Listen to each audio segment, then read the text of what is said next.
رب العالمین والعاقبۃ للمتقین والصلاۃ والسلام علی سید الانبیاء والمرسلین اما بعد فاعوذ باللہ من الشیطان الرجیم بسم اللہ الرحمن الرحیم فقد قال اللہ تبارک و تعالی فی القرآن المجید والفرقان الحمید وَلَنَبْلُوَنَّكُمْ بِشَيْءٍ مِّنَ الْخَوْفِ وَالْجُوعِ وَنَقْصٍ مِّنَ الْأَمْوَالِ وَالْأَنفُسِ وَالثَّمَرَاتِ وَبَشِّرِ الصَّابِرِينَ۔ ارشاد باری تعالیٰ ہے، اور ہم ضرور تمہیں کچھ ڈر اور بھوک سے اور کچھ مالوں اور جانوں اور پھلوں کی کمی سے آزمائیں گے، اور وَبَشِّرِ الصَّابِرِينَ، اور صبر کرنے والوں کے لیے خوشخبری ہے۔ آزمائش سے فرما بردار اور نافرمان کے حال کا ظاہر کرنا مراد ہے۔ امام شافعی رحمۃ اللہ علیہ آپ کے بقول خوف سے اللہ تعالیٰ کا ڈر، بھوک سے رمضان کے روزے، مالوں کی کمی سے زکوٰۃ و صدقات دینا، جانوں کی کمی سے امراض کے ذریعے اموات ہونا، پھلوں کی کمی سے اولاد کی موت مراد ہے، کیونکہ اولاد دل کا پھل ہوتی ہے، کہ جیسا کہ حدیث مبارکہ کے اندر آیا ہے کہ جب بھی فرشتے کسی کے بچے کا اس کی روح قبض کر کے اللہ رب العالمین کی بارگاہ کے اندر حاضر ہوتے ہیں تو اللہ رب العالمین فرشتوں سے پوچھتا ہے کہ میرے فرشتوں تم کہاں سے آ رہے ہو؟ عرض کرتے ہیں ہم فلاں بندے کے بچے کی روح کو قبض کر کے آ رہے ہیں۔ اللہ فرماتا ہے کہ تم نے میرے بندے کے دل کا ثمرہ جو ہے وہ لے لیا ہے۔ تو فرشتے عرض کرتے ہیں پروردگار عالم بالکل ایسا ہی ہے۔ تو اللہ رب العالمین فرماتا ہے کہ اے فرشتوں، تم نے میرے بندے کے بچے کی روح کو قبض کیا تو اس وقت میرے بندے کی کیا کیفیت تھی؟ تو فرشتے عرض کرتے ہیں پروردگار وہ تیری حمد کر رہا تھا، اس نے تیری حمد کی اور انا للہ و انا الیہ راجعون پڑھا۔ تو اللہ رب العالمین فرماتا ہے کہ اس کے لیے جنت کے اندر ایک مکان بنا دو جس کا نام بیت الحمد رکھ دو۔ تو یاد رہے کہ زندگی میں قدم قدم پر آزمائشیں ہیں۔ اللہ تعالیٰ اپنے بندوں کو کبھی مرض سے آزماتا ہے، کبھی جان کے اندر، کبھی مال کے اندر، کبھی پھلوں کے اندر کمی کر کے، کبھی دشمن کے ڈر خوف سے، کبھی کسی نقصان سے، کبھی آفات و بلیات سے، اور کبھی نت نئے فتنوں سے اللہ رب العالمین بندے کو آزماتا ہے۔ تو راہ دین اور تبلیغ دین تو خصوصاً وہ راستہ ہے کہ جس میں قدم قدم پر آزمائشیں ہیں۔ اسی سے فرما بردار اور نافرمان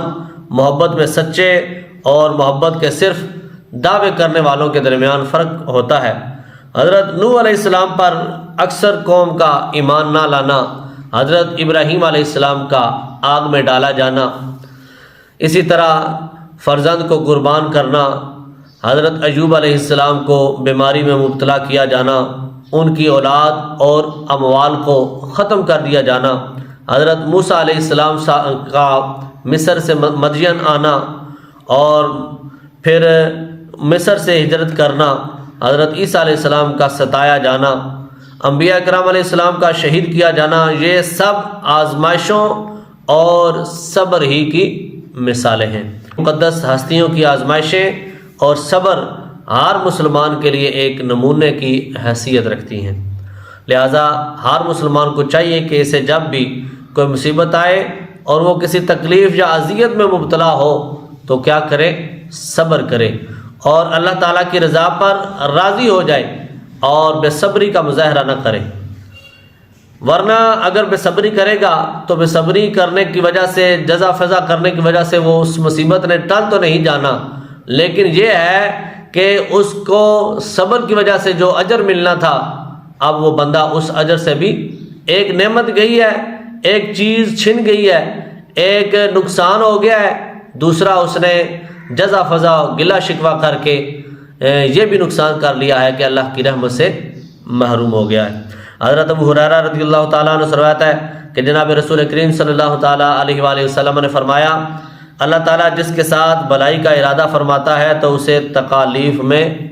مبتلا کرتا ہے۔ اسی طرح حضرت ابو سعید خدری اور حضرت ابو ہریرہ رضی اللہ عنہما سے مروی ہے، حضور علیہ الصلوۃ والسلام نے فرمایا، مسلمان کو جو تکلیف،